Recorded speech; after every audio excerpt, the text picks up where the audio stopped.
കഴിഞ്ഞ ദിവസം കുറച്ചേറെ ഓർഡേഴ്സ് വന്നപ്പോഴാണ് ഈ ഒരു പ്രൊഡക്റ്റ് പിന്നെ റീസ്റ്റോക്ക് ചെയ്ത വിവരം പോലും നമ്മൾ പറഞ്ഞില്ല. ഓർഡേഴ്സ് വരുന്നു, നമ്മൾ കൊടുക്കുന്നു, സാധനം തരുന്നു, പിന്നെ ഓർഡർ വരുന്നു, റീസ്റ്റോക്ക് ചെയ്യുന്നു, അങ്ങനെ അങ്ങ് പോവാണ്. പക്ഷെ ഒന്ന് റീലോഞ്ച് ചെയ്ത കാര്യം ഒന്നും പറഞ്ഞിട്ടില്ല.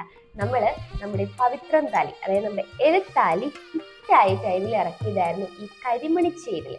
8 പിടി കരിമണിച്ചേരില് നമ്മുടെ ഈ എലത്താലിയായിട്ട് നല്ല മൂവിങ് ആയിരുന്നു കേട്ടോ.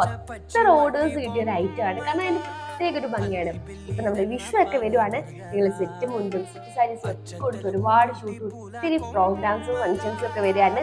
നിങ്ങൾക്ക് നല്ല അടിപൊളിയായിട്ട് സുന്ദരികളായിട്ട് വെയർ ചെയ്ത് പോകാൻ പറ്റിയ അടിപൊളി താലിമാല കേട്ടോ. 8 പിടിയിലാണ് വരുന്നത്. మా అమ్మలా మా కోసం మళ్ళీ